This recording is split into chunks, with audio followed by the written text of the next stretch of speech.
Orang yang potong kuku di hari Selasa akan dimiskinkan oleh Allah. Dan di saat seketika juga dengan gelapnya langit tersebut menurunkan hujan susu dengan sampai membanjirkan kota Aden. Kata beliau, ayat ini turun menandakan dan memastikan bahwasanya Nabi Muhammad SAW tidak meninggal dunia kecuali sudah mengajarkan semuanya, yang hitam, yang putih, yang gelap, yang...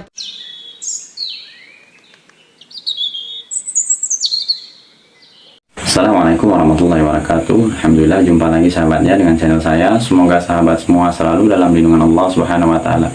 Amin ya rabbal alamin. Dalam pertemuan kali ini sahabatnya, saya akan mengomentari sebuah video dari Habib Rifqi Alaidrus, yang mana beliau ini mengatakan sesuatu yang tidak jelas dalil nas Al-Quran dan hadis. Dalam statement beliau ini mengatakan sahabatnya bahwa gunting kuku yang disunahkan itu hari Senin, Kamis, dan Jumat, selebihnya jangan katanya. Lalu Habib Rifqi Alaidrus ini mengatakan jika kita gunting kuku hari Selasa maka kita akan dimiskinkan oleh Allah Subhanahu wa taala, dan jika kita gunting kuku hari Rabu maka penyakit kita akan susah sembuh. Subhanallah ya sahabatnya, seakan-akan beliau ini tahu akan ilmu gaib ya, seolah-olah itu adalah tatayur. Tatayur itu artinya mendahului Allah, yaitu mengatakan sesuatu yang belum jelas. Coba kita simak saja video dari Habib Rifqi Alaidrus. Gunting kuku yang disunahkan itu Senin, Kamis, Jumat, selebihnya jangan. Orang yang potong kuku di hari Selasa akan dimiskinkan oleh Allah. Orang yang potong kuku di hari Rebo punya penyakit nggak bakal sembuh. Orang yang potong kuku di hari Sabtu jodohnya dijauhkan oleh Allah. Orang yang potong kuku di hari Minggu tidak akan pernah mendapatkan rahmat dari Allah. Lu potong kuku kapan? Ini sumbernya. PA. Potong kuku Senin, Kamis. Motongnya di mana? Teras rumah. Keluar dari rumah. Kenapa? Orang yang potong kuku di dalam rumah rezekinya bakal diseretin sama Allah. Dari melihat kedua video tadi sahabatnya, saya agak kurang yakin dengan statement dari Habib Rifqi Alaidrus ini. Dalam video pertama beliau mengatakan jika kita gunting kuku hari ini maka kita akan sial, terus penyakit kita akan susah sembuh dan tidak akan mendapatkan rahmat Allah. Itu sumbernya dari mana sahabatnya? Lalu dalam video kedua tadi beliau mengatakan ada hujan susu di kota Aden. Seumur hidup sahabatnya saya belum pernah mendengar ada hujan susu. Ini bisa-bisanya sahabatnya Habib Rifqi Alaidrus ini mengatakan ada hujan susu. Subhanallah, pokoknya perkataannya ngelantur. Di dalam agama Islam ini sahabatnya kita tidak boleh berbuat semau kita, karena di dalam Islam itu sudah ada aturannya, dan aturan itu harus kita patuhi sahabatnya. Itulah konsekuensi kita seorang muslim. Karena di dalam Al-Quran Allah Subhanahu wa taala berfirman di dalam surat Al-Hujurat ayat 1, artinya, hai orang-orang yang beriman, janganlah kamu mendahului Allah dan Rasulnya, dan bertakwalah kepada Allah, sesungguhnya Allah maha mendengar lagi maha mengetahui.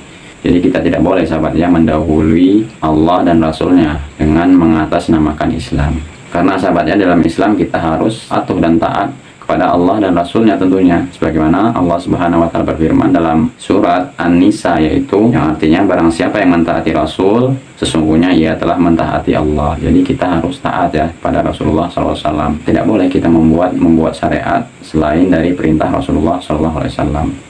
Dan kita juga harus berlapang dada sahabat ya, tidak boleh kita berat hati menerimanya. Allah Subhanahu wa taala berfirman dalam Al-Quran surat Al-Hasyr ayat 7, dan apa-apa yang diberikan Rasul kepadamu maka terimalah dia, dan apa yang dia larangnya bagimu maka tinggalkanlah.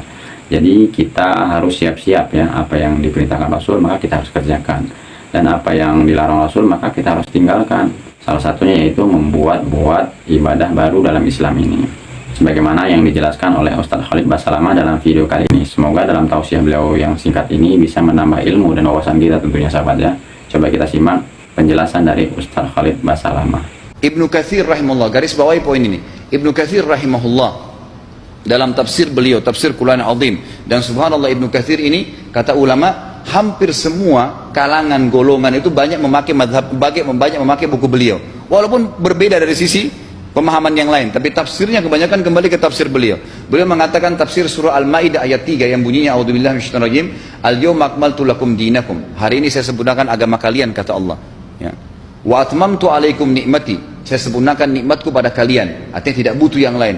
Wa raditu lakumul islam madina, serilah Islam sebagai agama kalian. Kata beliau, ayat ini turun menandakan dan memastikan bahwasanya Nabi Muhammad SAW tidak meninggal dunia kecuali sudah mengajarkan semuanya, yang hitam, yang putih, yang gelap, yang terang, yang susah, yang muda, ya, semua dijelaskan.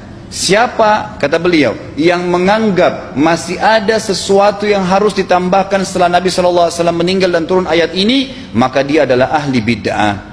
Dia orang yang membuat-buat agama. Nabi sudah ajarkan semua, selesai. Jangan ditambah, jangan dikurangin. Kita tidak lebih pintar dari Nabi SAW. Nabi nggak pernah rayakan hari lahirnya, jangan dirayain, selesai. Kata Syekh Utsaimin rahimahullah, umat Islam ini akan kembali kepada kejayaan mereka kalau mereka betul-betul kembali kepada ajaran Rasul mereka Muhammad SAW, murnikan ajaran Nabi yang jalankan seperti yang beliau ajarkan, selesai, akan aman, pasti akan kembali kejayaannya. Kita nggak bisa saling menghardik, saling menyalahkan yayasan ini, organisasi ini, kelompok ini, karena masing-masing mau beristidlal sendiri, mau menjalankan sendiri hukum-hukum agama ini, bukan mengikuti sunnah Nabi SAW. Alhamdulillah sudah kita menyimak video dari Ustaz Khalid Basalamah tadi. Semoga itu menambah ilmu bagi kita sahabat ya, agar kita tidak mudah untuk menambah-nambah syariah dalam Islam ini. Karena agama Islam ini sudah sangat sempurna sahabat ya, tidak boleh kita tambah-tambahin atau kita kurang-kurangi. Mohon maaf jika ada kata-kata yang salah. Saya akhiri, wabillahi taufiq wal hidayah. Wassalamualaikum warahmatullahi wabarakatuh.